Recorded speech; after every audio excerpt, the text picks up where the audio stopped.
Good morning, everybody, and welcome back to another session here for Nourishing Spirit, Mind, Body 2020. I'm so excited to have you all with us, and I can't wait to get started with our next speaker. She is a rock star, and she has such great information to share with you. And before we get started, though, I just want to say thank you again for sharing your time with us today. We appreciate you so much. And I hope you're enjoying all of the sessions that you have participated in thus far and plan to participate in the rest of the day. I know you're going to enjoy those too. We have a lot going on today. So congratulations for taking the time to be here. I know you guys have a lot of things you could be doing right now. We are all incredibly busy and amazing women that always have full schedules. So congrats to you for taking the time to really fill yourself up and nourish your spirit, your mind, and your body. So thank you for being here. So we're going to get started with our next speaker, who is Colleen Biggs, and her company is called Lead Up for Women. And today, her topic is really helping us to show up and be seen for maximum success. Who doesn't want maximum success, right? We all do. So she's going to share with us some great information today. And before she does, I would love to get started with her bio. And actually, I want to remind everybody, again, use that chat feature. If you're with us live, make sure you use that chat feature if you have any questions. And as time permits, Colleen will get to those as well. Okay. All right. So Colleen Biggs strives to reach all women through influence to encourage the understanding that in order to be, have, and do anything in life that you desire, you must first show up. Colleen survived an early childhood of chaos, loss, and abuse. It was through these trials that she gained the clarity to understand the magnitude of loving others unconditionally and realizing the power of community. She is an inspiration to others by helping them realize their worth, gain clarity, and show up. She believes that life is about thriving and not simply surviving. She has extensive success and experience in corporate America for over 30 years, coaching over 300 CEOs, franchising, voluntary national and local community service, and numerous project launches. She has served as a director for her church and organized women's retreats and local girls' camps, as well as serves on several advisory boards. Most recently, she launched the successful business Lead Up for Women. Lead Up for Women is an elite community of like-minded women driven by passion, power, and purpose. She currently has a weekly podcast and interviews 2 powerful leaders weekly to inspire, educate, and motivate on Lead Up for Women, Speak Up to Lead Up. Is an author to the #1 best-selling international book, The Anatomy of Accomplishment, and publishes a bi-monthly magazine. She travels the nation hosting powerful events, is a global speaker and pioneer for women, empowering them, motivating them, and educating them to lead up in their lives without asking permission of anyone and by tapping into their powerful purpose. She is happily married to the love of her life with 7 children and 11 grandchildren. So ladies and gentlemen, I'm excited to introduce you to Colleen Biggs. So thank you, Colleen, for being with us. We're so excited to have you and can't wait to hear from you today. Hi, thanks so much. So how many of you ladies only remember one thing out of that, which was I have 11 grandkids, right? So all the credibility, it doesn't even matter. You're like, you got 7 kids and 11 grandkids? Are you kidding me? Like, that's the one thing that everybody always remembers about me. And yes, I've been married for, I think we've been married for 12 years now. I don't remember. So obviously I didn't give birth to all 7 children. I'm just going to throw that out there right now because everyone always wants to ask that question. So I'm going to clear that up for everybody. And, but I'm old enough to have given birth to all of them except for the oldest one. So yes, they are all my grandkids, and we're very happy in our lives today. And so I want to thank Heather for this platform, for me to step on in the spotlight, for me to be on today. And I'm so glad I joined early this morning and had the opportunity to spend the first hour with all of you to really feel your energy and get to know you a little bit better. I know this is nourishing the spirit, the mind, and the body. And I am going to be nourishing your mind today. I feel that is really my area of expertise. I used to work for a company and their tagline was serious fun. And I used to say, I'm the more serious of the fun. So I'm going to stay in my serious lane. Now, it doesn't mean I can't crack jokes. Doesn't mean I'm not fun to be around. But if there was a fun committee, I probably wouldn't throw my hat in the ring and volunteer to like come up with a bunch of fun things. I would leave that to Julie. She could take care of the fun.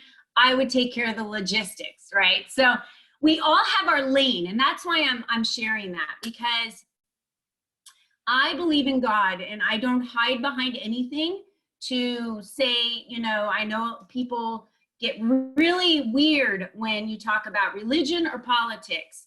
Well, I have no problem saying that I believe in God. And if you don't, that is perfectly okay, because I believe that each one of us are exactly perfect, exactly the way we are. And even though we're all working on ourselves so in depth all the time, and the world is constantly changing, the one thing for me in my life and why I know I've been called to do what I'm doing today is because God really pulled me in this direction. And I see a lot of emerging women, female leaders right now that are being called to step forward, light their lamps, I like to say, right? We each have our own creative genius, and we're asked to light our lamps, finally step forward into the position. But it can be really burdensome and heavy, because when you're called as a leader, none of us want to screw up. I'm just going to throw it out there. We all want to we want to show up perfect.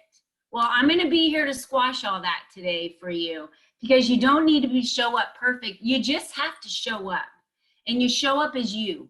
So we're going to talk about showing up as your authentic self and just being you. You know, I created an event called Be You, Be Strong. And I wear a bracelet from 3 years ago or 4 years ago, I don't remember how long it's been now, that a CEO that I worked for created and gave to me. And I had it in my signature line, and he gave it to me and he said, these 2 words represent you the most and anything I could ever think of.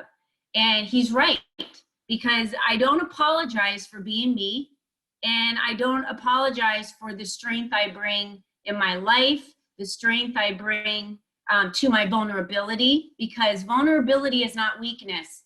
Everyone, that's one of my golden nuggets. When I have a golden nugget, I'm going to ask you to write it down. That you need to understand vulnerability is strength. Vulnerability is bravery. It's being courageous. When I was in corporate America, I was taught vulnerability was weakness. So if you've ever been in corporate America or ever been in an industry that's very male dominated, you probably felt as if you had to bring your masculine energy with you every day. In fact, I remember cleaning out my closet once and I had about 7 suits. Who wears suits? I did. As a female, I wore suits to work. You know, it's amazing to me that I even attracted the husband I have today, because I had so much masculine energy. It wasn't until, and I'll talk about my failed marriages, it wasn't until I let go of that energy and brought my feminine energy forward that I was able to truly lean into who Colleen was and live my life the way that it was meant to live. So we're going to talk a lot about that today. And I'm going to go way, way, way back, because we've got the time. So why the hell not? I'm going to go way back to when I was 6 years old. And you're like, how the hell do you even remember when you were 6? I remember a few things, and I remember this one thing.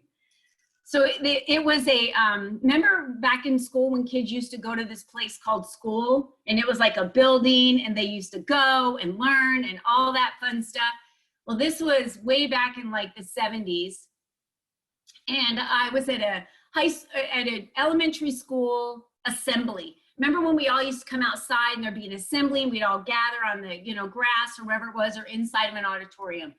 So I don't know how I got this calling. I don't even know how I ever ended up here, but I was a featured singer at 6 in front of the entire school. Yes, I don't know how. Those details are very fuzzy, but I remember they had a blue chair that I stepped up on, or maybe it was wooden then, and a microphone. And I pushed play on the cassette tape to Debbie Boone's You Light Up My Life. Okay, who remembers that song? It's fine, it's fine, we know, we're old, whatever. I stood up on that chair and I sang to that cassette tape, You Light Up My Life. Okay, I am not a singer, but when I was 6, I was the most amazing singer ever. And I belted that out, no one recorded it. I don't even think there were video cameras back then, or maybe those big ones, you know, the VHS tape that, I mean, we had just gotten the cassette tapes from 8 tracks, you know? And I remember my feelings. I remember this so vividly in my life because the feelings I had that day was, everyone clapped for me. I was this amazing singer. And as children, let's think about it. We believed that we could be anything we wanted. Our parents taught us, you can be anything you want to be in life. Our teachers teach us. Commercials taught us, you want to be an astronaut, you want to be a fireman, you want to be a doctor. Who remembers this? Who? Show me. Yes. Okay, we all remember this. What the hell happened? What happened? Because at 6, I thought I was invincible and I was going to be a singer, and I was planning my whole life on what that was going to look like. And then all of a sudden, that's not how life goes. Like something happened between that and then where I got to somewhere in my 30s. And I was like, what happened through there? So I'm gonna touch on some very tragic things, vulnerable things in my life. When, and some of you may relate with this. When I hit 12 years old, this was really the turning point in my life. Now, I'm from a divorced family. I also have been divorced. I have also married someone who has been divorced. So I have children who have been through divorces. Okay, this is the normal in my family. So, but my husband came from a family that was not divorced. His parents would still be together today if his father didn't pass away 15 years ago. So, and she's not remarried, and she's not going to get remarried. I spend every Friday morning with her. I love that lovely lady. So when I was 12, my father decided he wanted to leave. I didn't know why, right? When you're 12, we don't know why our parents get divorced, but I can tell you it was probably a good thing. Good thing because I thought getting beat up was normal in a family. No one taught me that it wasn't normal if you did something wrong, or if your dad was pissed off at something, that he would just start beating everybody up, right? I just thought that was a normal thing because I wasn't really, you know, when you're around your friends, usually you're hanging out with your friends, like you're not hanging out with their parents, so the dad's not home or he's at work or whatever. So my dad was very physically abusive. And I'm very thankful in my life today that everything has happened the way it did, and that my dad left, but it crushed me. I was my dad's little angel. Even though my dad was very abusive to me, I loved him unconditionally. I did. And so when he left, it crushed me. But what crushed me even more was the conversation I wasn't supposed to hear that my mom and dad had when my dad said, she's not worth $100 a month, I'm not paying. Can anyone imagine taking that with you for years after that? What that does to you? So of course I'm 12, so I don't even know how that affects me. I just heard it. I couldn't calculate it. I was 12, I didn't really understand it. But at that point in my life, I was raised just like many of you, and if you weren't raised this way, that's okay. But for the majority of us, if we were raised at my demographic, at my age, by our moms, our grandmothers then taught her, our great-grandmothers taught her, our great-great-grandmothers taught her, women are minorities. That's just the way we were raised. You were to marry a man, you take his last name, you have a family, and maybe you work part-time, maybe you don't work, but the father was the breadwinner. I was raised that way. I was raised to do that. Then when my dad left at 12, I was like, so then what's my mom gonna do now if all the money just left? Well, she didn't have a job. She had to start working part-time. We went on food stamps. It just went spiral down from there. And my mom couldn't even handle that my dad left. So it was just not a good memory of a childhood.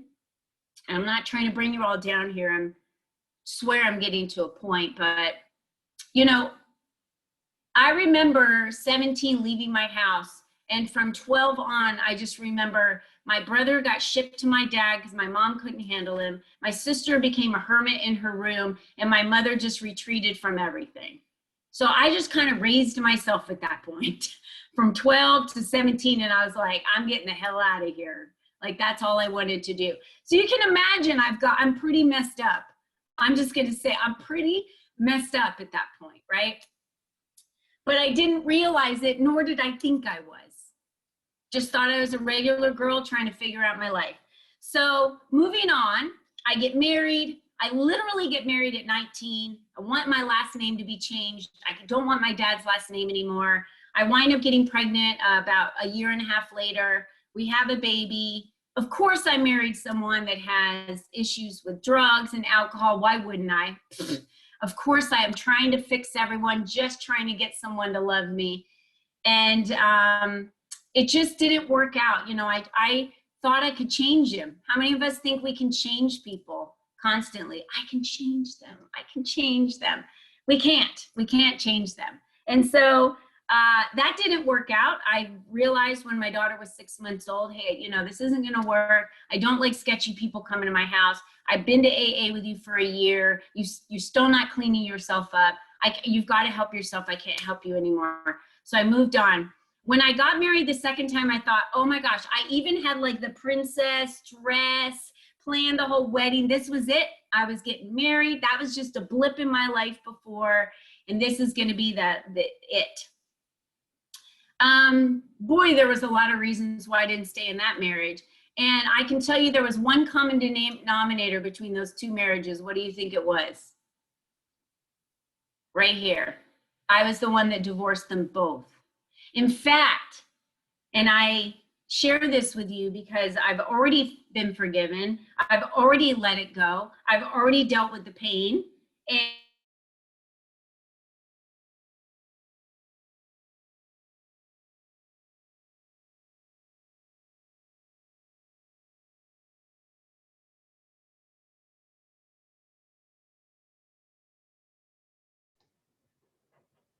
we'll just go back to she's not worth $100 a month. I just kept looking for the fulfillment that I needed in my life. It was all my fault. These dudes had no chance ever of piercing this person, piercing this heart, to actually intimately love me the way I deserve to be loved, because I didn't even love myself. I didn't even think I was worth $100 a month. Well, as you can imagine, this tape just kept playing over and over and over in my life. I got into the corporate world when I was in my early 20s, like very early. I was probably 18, I believe, when I had my first corporate job. And by the way, I started working at 8. I delivered the penny saver, then delivered the paper, then cleaned homes for people in my area. Like, as kids, you never did not have a job. Everyone remember that? You always had a job. We were always making money, and I was always making money. I've never not had a job ever to this day in my life. And when I got into corporate, I thought I was going to retire from corporate. So I poured everything I had into corporate. All right. So I'm moving from relationships into corporate. I was the exact perfect employee that any corporate office would want to have. I gave more than enough. I sacrificed my family, my time. I would give my right arm for that company. I was loyal. I worked hard. I brought them millions of dollars. And I'm going to go really to the last, 20 years of my life. I got to a point where I realized I was getting sick all the time. I had migraines so bad. I would have people have to take me home from work. My migraines were so bad. They had me in CAT scans. No doctor could figure out what was wrong with me. How many times has something happened to you and no doctor could ever figure out the diagnosis, right? And then we switch things in our lives and it magically disappears. Like I had motion sickness so bad. I had to take pills to be on a plane, pills to be in a car, pills to be on a cruise ship. I had to wear all those little patches everywhere.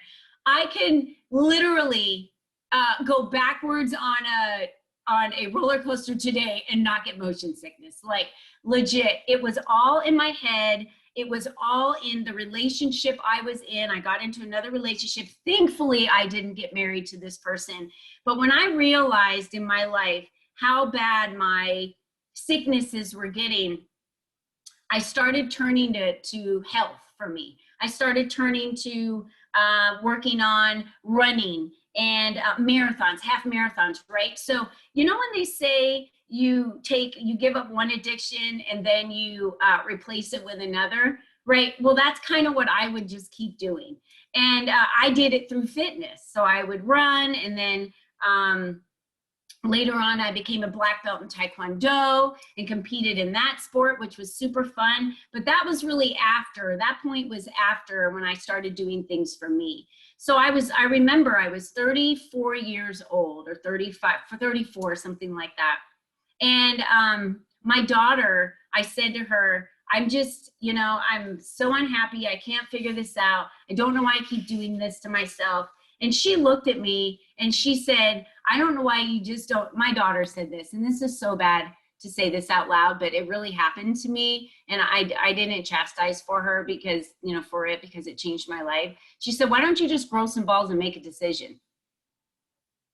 I was like, wow, that was not exactly what I expected out of a teenager's mouth, but I'm sure they hear that kind of stuff. And it's foul. It's nothing I support, but it was the words that still ring in my head today that I remember thinking, why is it that men have no problems making decisions in their life? Because that's what she was saying to me. And why is it that women just let others dictate, for me in my life, others dictate what it is we should be doing, why we should be doing it, when we should be doing it. And why am I not giving myself the permission to just do whatever I want in life? Why am I asking others? Why am I waiting for somebody to show up? Ladies, write this down. Nobody is coming. Nobody's showing up for you. No one is going to come and rescue you. Your whole life is about you giving yourself the permission to show up as yourself. And I love that Verona touched on that this morning. I love that she mentioned giving yourself permission, because my hashtag, thank you, Lisa, no night on a white horse. We were taught it. Every Disney movie teaches you it. It's bullshit. I'm just saying, it's bullshit. Do we marry the love of our life? Can we live a beautiful life? Absolutely. But where do you think that comes from? Hard work. It comes from you showing up and putting the effort into being with that mate that you want to be with, and having the life that you desire. So when my daughter said that, I decided, that's it. I'm changing my life. What do you think happened? Everything in my life skyrocketed when we make that decision, right? It's all here. It's all here. Mindset. So when I decided to make the change in my life at that age, I moved out and bought a house. I made plenty of money to support my kids. Why didn't I think I could do that before? The budget all of a sudden it works out perfectly. I moved into a house with my kids. This was going to be the best life ever. I was truly, oh my gosh, so happy. Who knows that feeling where you're like, freedom, this is the best, oh my gosh. That's how I felt being me. Like, and I didn't care. At that point, that was when I figured out, I don't care what anyone else thinks of me. It doesn't matter. My parents taught me one thing when I was younger that I took with me, and it was this: I'm rubber, you're glue. Whatever you say bounces off of me and sticks back on you. Most people tell me they've never heard that. Somebody raise your hand and tell me you've heard that phrase. Oh, thank you, Lisa, Julie, Amy, Rona. Yes, Veronica. Finally, I'm not the only one who heard that phrase. So why is it that we believed it on the bullies at recess, but we don't take it into our lives today when other women bullies try to judge you? And that's what they are. They're bullies. If a woman is judging you, it has nothing to do with you. It has everything to do with their insecurity, period. Has nothing to do with you. If you've ever caught yourself judging another woman, think, did that really have to do with you? Were you pissed off because her boobs look great? Were you pissed off because she was amazing on stage? Were you pissed off because she can sing amazing and you can't? Whatever it is, whatever it was, think about it. So write that down. Judgment has nothing to do with you. It has everything to do with their insecurity. Imagine walking around in your life knowing that today. You have no excuse not to show up as you every second because there's no fear of what anyone else thinks about you. I don't care, not from an egotistical standpoint, what anybody else thinks about me. I don't, because it has nothing to do with me. Of course, I don't want to hurt others' feelings. That's why I'm kind to people. But if you don't like me, that's not my problem. If you don't like me, you don't know me. I've had people say, you're a little high energy, a little too much for me. Okay, but I'm not going to change. That's who I am. If that's not your flavor, no worries. Because I'm Julie's flavor. I'm Heather's flavor. I'm Nicole's flavor. I'm my new friend Carol's flavor, right? I'm picking out people I know. I'm Shani's flavor. Like, I'm just picking out people that I know, that I've been around several times, because they wouldn't keep being around me if they didn't want to be around me. They'd say, don't invite Colleen. Oh, thanks, Bonnie. Thanks, everyone that's saying I'm your flavor. And I'm okay being vanilla. I'm saying some people do speeches on it's not okay to be vanilla. No one remembers vanilla. You can call me whatever flavor you want. I'm just Colleen. That's who I am. And that's who I show up as. But I wasn't always that way. That was the whole point of me sharing my story. It had to become me, my decision, my life, to say, I'm done trying to be everything for everybody else and not showing up for me. So when I showed up for me, my corporate world skyrocketed, because before that point, I allowed all of the labels to be stuck on me. Do you realize that I had 2 labels most of my career? Just today I think about it and I just think, wow, how did I ever allow those to stick? 1, you're a bull in a china shop. Who says that to somebody? Do you know how many times they said that to me? I think someone called me a white tornado once. This is because I show up in meetings like this energy, right? Let's get shit done. Let's do this. Like, let's work on the project. What can we do? Like, I want to solve the problems. I want to help this company move forward. I'm in it to win it, man. I'm 1,000% in. I don't show up halfway. Do you think it was my problem that they called me those labels? Or do you think that they had insecurities of how, man, she's always just getting things done? I think I heard a label, unapproachable. Do I look like someone unapproachable? Like you can't talk to me about something? I mean, I think now the biggest thing I get from women is, I just love your energy. I love the way you show up. I love it that you make me feel comfortable, that I can just be me in your space, because you'll never judge me. And by the way, ladies, I'll never judge you, ever, because I am not on this earth to judge. God is the only one that judges. And when I showed up at my dad's funeral 8 years ago, and no one in his world knew I existed, could you imagine showing up and people are like, you are Oh, I'm Bill's daughter. He has a daughter? Oh, he never mentioned me. That's what my dad's life was like. You can imagine the how someone might feel putting their dad into the ground. And you know what I did? I said, dude, good luck to you, because you're the one that's got to stand before God. And that's what I said. And I said, it doesn't matter what happened on earth. I heard beautiful stories today about how you've helped all of these women when they were pregnant, how you were integral in your community. And somewhere along the way, you turned your life around. Good for you. And everything that I have is being buried with you, because it's not for me to hold on to. Because everything that was about you that I took on me was about you. And today it goes into the ground.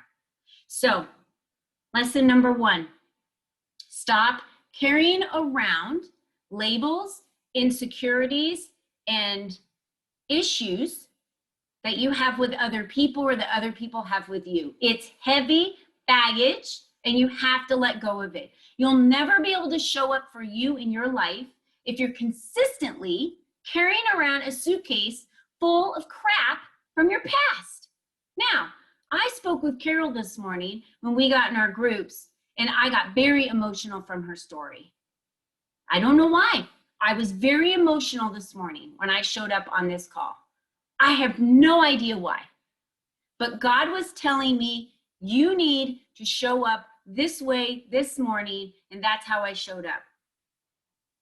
And it's because immediately I shared with Carol, because I shared it, I can share it this morning. And I love Veronica saying we don't want to share other people's stories if they're not ours.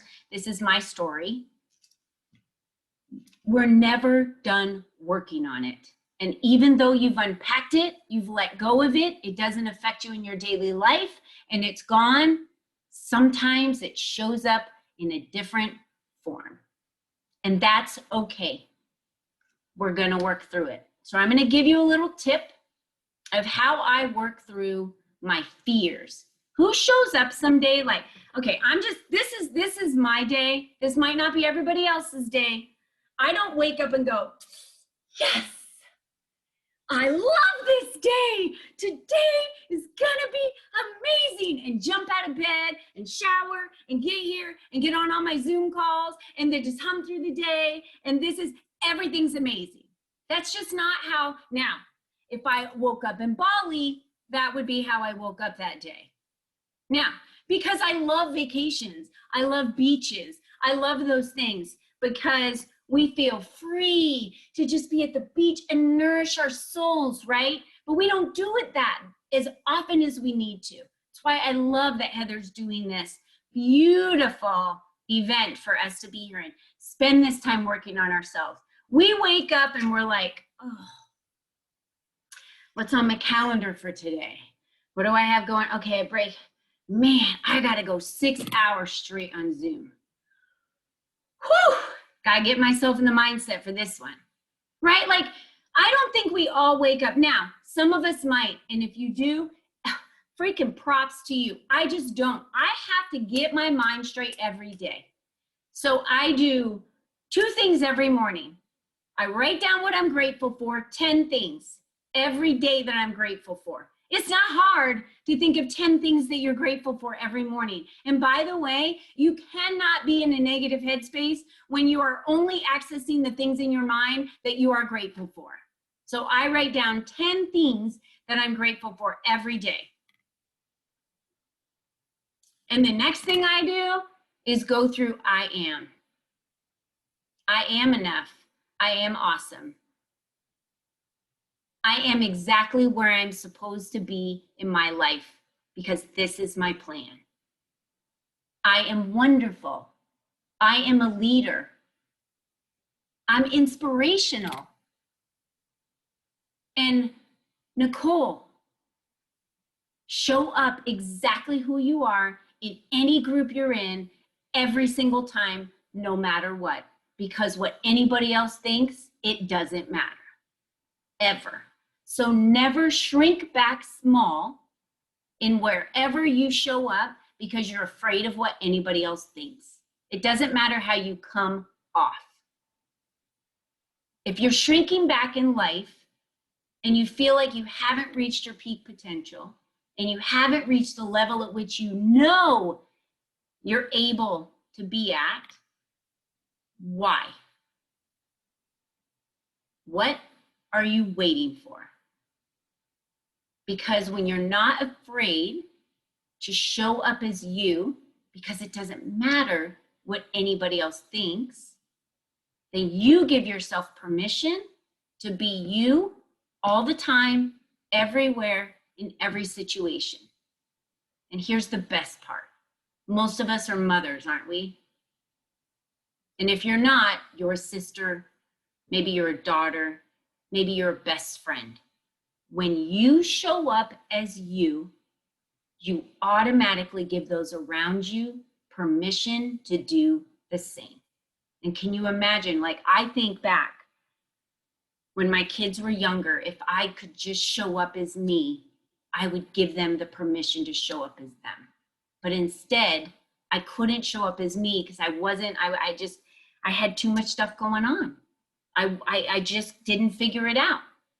But I show up as me today, and I show up as me unapologetically. And if you ask any friend, any family member, anybody in my life, they will tell you exactly who I am, what I stand for, everything, because you could hold a gun to my head and I have values, core values and guiding principles that are unwavering. Because frankly, I don't care what anybody else thinks. I see a lot of head nods. I would love to open up the floor very quickly, just to give a couple of you permission, if you want to please share what you're feeling right now. Just take yourself off mute.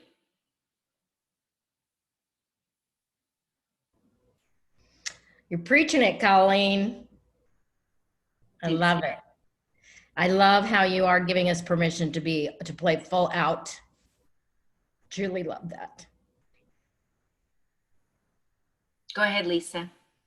So I worked in IT out of college, very male dominated, and I knew what I was doing in that, but I constantly heard, oh, I'd make a good wife if I wasn't so outspoken or assertive or whatever. And I kind of laughed about that. But still in the background, there was that, the white knight kind of thing. And it wasn't until I kind of decided, I don't know, I think I hit 25 or 28 or something like that. And I decided, a lot of my friends were married and I went out to, I don't know, all 3 department stores that were anchored by Fiesta Mall. They don't even exist anymore, but I opened up China accounts there. I got myself nice china and nice crystal and flatware, all those things, and decided I was going to enjoy those things. I didn't know if or when I would get married, but I was going to enjoy those things. And it was super empowering. And it also kind of let go to where I wasn't looking. And it was not that long after, well, maybe 2 years, but that, I met my husband and I wasn't looking. And yes. So, it just, when you were saying that, it was like, yep, that's exactly how it happened. Thank you, Lisa. Thank you so much. How many of you remember that our parents had a china cabinet and kept all that china tucked away, and they brought it out maybe Christmas, maybe, what the hell were you waiting for? Why didn't we use that expensive china every freaking day? That's what we were taught. Like, right, we were taught that. Think about all the things that were around us as we were growing up and how we were taught. And Lisa, thank you so much for sharing that, because when I decided to live my life on my own, trust me, I had 2 failed marriages and a boyfriend that I was just like broke up with. Think I wanted another man in my life? Hell no. Right when I bought a house, moved my kids in, who do you think showed up? At a cheer competition in Palm Springs, California, not even where I lived. And the dude was from Arizona, and so was I. My husband. Wait, what? No. And I said to him, not good timing, sir, not good timing. Like, I'm kind of a man hater right now. I'm just going to be honest. I just need some space, some time. I'm living my life. You know what happened that I know happened? At the same time in his life was at the same time in my life. God said, they're ready. Because he said to me, my life changed so rapidly. I've never spoken to anyone in a room of 2,000 people and walked up to them. And he said, it felt like God picked me up out of my life, set me on your path and said, you can rest now. And that's how I feel. When you know you are where you're supposed to be, it feels restful. It feels freeing. When I left corporate and said, I can't play in this kindergarten sandbox anymore. I refuse to allow you to tell me what I am and what I'm not. I refuse to have women consistently beating me down off of ladders, trying to compete with me, judging me for no reason. I'm finding a group of women that want to be together, to lift each other, to shine on every platform possible. That was the biggest issue that I had in my life. I never stepped in the spotlight for me, ever. Every book I read, every test I took, it said, hey, you're awesome at all this stuff. You don't do any self-promotion. And I was like, I don't. I thought putting my head down and working my ass off, that it would all just show up. It doesn't, ladies. It doesn't just show up. You have to say yes to you. You have to step in the spotlight. And because I couldn't find a community, I built one.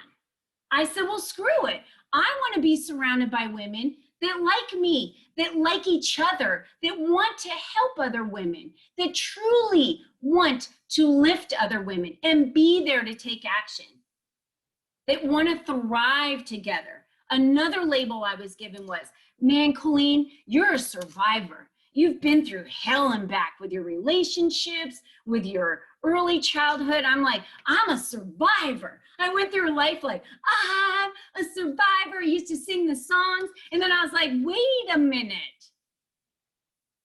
I want to be a thriving person like that person. I don't want to be barely scraping the bottom as a survivor, right? But society and culture make us think that being a survivor is like strength and you're awesome. And I'm like, no. I literally spent the first half of my life surviving and thriving. Ladies, holy crap, is so much better. Like, I enjoy the little things in life, like freedom of time. No one can tell me where I have to be, when I have to be there, why I have to be there. I have nobody to answer to when I want to go on vacation, when I want to do anything in my world. It's called being an entrepreneur. I love it. It's so amazing. It's a gift. It is a gift for God to call you as a leader. And every single one of you here are females, and you are powerful, and you are his greatest gift. And so I just want to leave you with one thing. Our role in life is not to steal the oil of other women.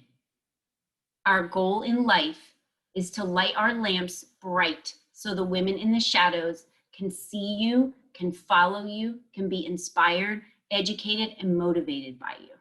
And then your responsibility is to help them light their lamps and keep them lit.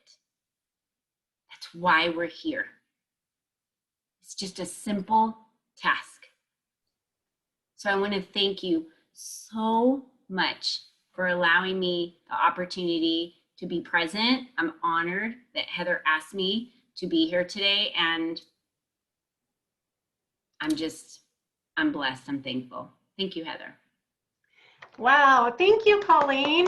Oh my gosh, you definitely speak my language. You're my flavor, girlfriend. So I have to say, Miss Julie Jones introduced Colleen and I'm so grateful for that, because the minute we connected, I just knew that I found somebody that, you know, we speak the same language, and I expect that we're going to be lifelong friends too, as well as supporting each other's organizations. So Colleen, thank you so much for everything you shared, for being vulnerable and open and just putting yourself out there. I mean, that's what life is all about, just like you said. So I appreciate it so, so much. I hope all of you enjoyed hearing Colleen's story. And I see some of these, which means yes, which is fantastic.